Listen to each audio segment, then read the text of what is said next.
Good afternoon, everybody. Uneducated Economist here. So I thought I'd talk a little bit about the market's reaction to the Federal Reserve and the lifting of interest rates. And this is not a surprise. I mean, the Federal Reserve stated a while ago that they were going to continue to lift interest rates for the foreseeable future. Anybody who thought that they were going to reverse course is delusional. I mean, there is nothing inside of their statements or anything else that is going on from the Federal Reserve that says anything other than higher interest rates for the foreseeable future. And now, when the Federal Reserve made their statement a while back, and it wasn't even a statement, it was more like the rumor that they had put out there, because they use credible threats for their main policy tool. And even though they said that they don't use their forward guidance, they use credible threats. I mean, their statements alone, when a Fed official comes out and says, hey, I'm considering voting for the idea of taking interest rates from 3/4 of a point down to a half a point, and that is the common narrative that they put out there for the people to hear, they are trying to condition the markets. That is exactly what they are trying to do. They want the markets put into a position in which that they will not be shocked by the Fed's decision on what they do. So if the market is already in a belief that they are going to be lifting interest rates at a particular rate, then when they actually do it, there's not like this big shock and awe event that happens from it.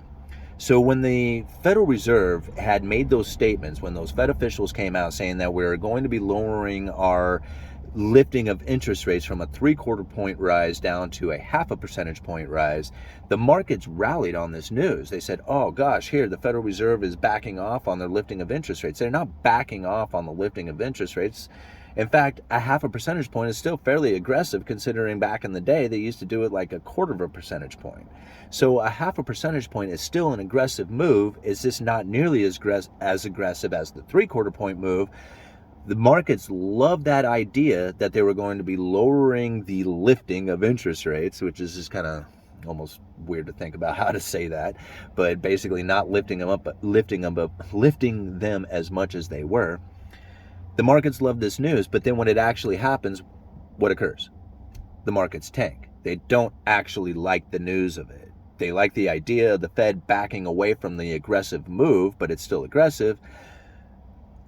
But when they actually do it, the markets tank, right? So this is what we've seen happen today, is that the Dow Jones has dropped over 900 points at one point, which, that's a pretty, intense move, considering like during the great financial crisis, I mean, the whole Dow Jones Industrial Average, I think, was 6,000, and not, what is it now, like over 30. So it's been a dramatic move from the great financial crisis to where we are today. So 1,000-point move is pretty dramatic, but considering what it once was, it's not really, that big of a move. We've had bigger moves than 1,000 inside of a day. So the markets hate the idea. Going into the future, if they continue on with the lifting of interest rates, we're going to find that the markets are probably not going to continue to rally. Like, we are not going to see ever increasing Dow Jones Industrial Average gains. And that's probably going to be the case with just about all assets out there. You're going to find it with houses, even cars, the stocks, treasuries. None of this stuff is going to have any kind of like significant rise in value to it going into the foreseeable future, so long as the Federal Reserve is going to keep the pressure on with the lifting of interest rates. And so when I think about like how it is that people are supposed to conduct themselves going into the future, because most people have positioned themselves so strung out on debt that any little drop in income and they're going to get hammered. They end up going into bankruptcies or foreclosures.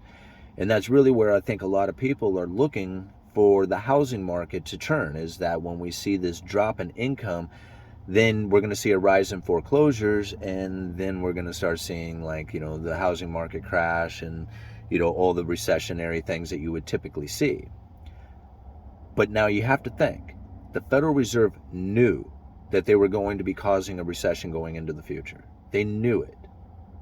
And so when you hear all these people saying the Fed is causing a recession, the Fed is putting the pressure on too hard, and whatever, it's what they intended on doing. So when people say it's too hard or they've missed the mark or whatever, they don't understand what the Federal Reserve strategy was to begin with. Like, they're taking the old kind of, taking the old mentality of what the Federal Reserve had done in the past, and they're trying to use that today.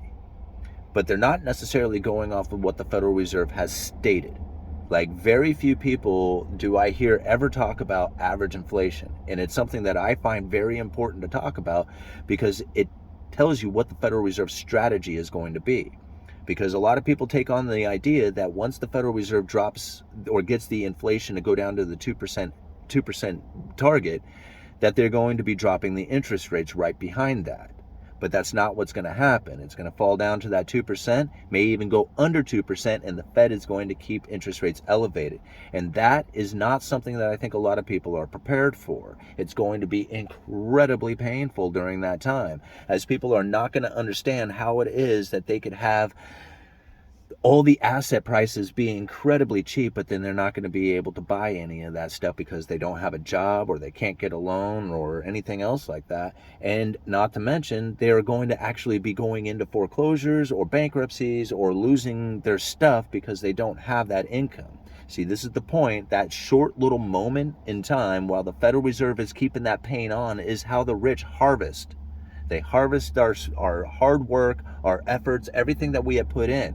Those who had strung themselves out on debt building big, beautiful houses or businesses or whatever end up losing all that stuff for pennies on the dollars to the people who have the cash on hand. Think about it. Like, people are waiting for a housing market crash. When it does crash, they're not going to let you buy those cheap homes with cheap interest rates. It's going to be incredibly high interest rates. And so people are going to have a difficult time trying to even acquire the loans, because they're going to need 10, 20% down in order to get these loans. And the people who have the cash, they're going to be buying up those cheap homes with cash on hand that they are positioning themselves for right now. Just go and look at the video that I had done with Tony Lopes. I mean, he's talking about that exact thing, that his clients, I mean, he's advising people with money to hold on to their cash and to be prepared for a housing market downturn, and to jump into that housing market once we see the downturn. How many people do you think are going to be able to get into these cheap houses when you have so many people who are getting ready to buy into it? I myself am preparing for a housing market downturn to try and take advantage of, of real estate if it happens to get into that position. If I happen to see something going on at the time. How many other people are doing this? How far can it drop before the people start buying in as an investment? Think about the rents. The rents are not, I mean, they've fallen in some areas, but the rents are not falling. Right? They're not falling in a reasonable fashion to say, hey, man, we got this recession going on, and investment properties into rentals isn't a smart idea. No, investments into rentals right now is what they are doing. Right? I mean, all these houses come up for sale. We were doing a video just talking about that thing. Lennar, whoever, sold blocks of 5,000 houses at a discount to rental investors. Right? This is an investment company who bought them for rental reasons. They're going to rent these places out. And this is going to be the case going for the next couple of years. This is how bad it's going to be. And I don't know how else to try and explain it to people, but your time to prepare is definitely gone. There is no preparing at this point. If you haven't done it, then it's too late. Right? I mean, it's too late, because now here we are in the middle of it. Everything is going to get tougher, even tougher and harder and more difficult for now on, right? Until like the absolute bottoming crash and the introduction of central bank digital currencies, and then the government coming in to save the day with modern monetary theory and, UBI, universal basic income, and everybody gets a check every month, or gets their bank accounts loaded up, or gets their little central bank digital currency wallet filled up with cash, and they get to spend that money at will whenever they want, and then the government can figure out how they can get their money velocity going again. Right? Because that's really what this is all going to come down to. Huh. It's tough times coming, guys. I don't know what else is put into this. Uneducated Economist. You guys let me know.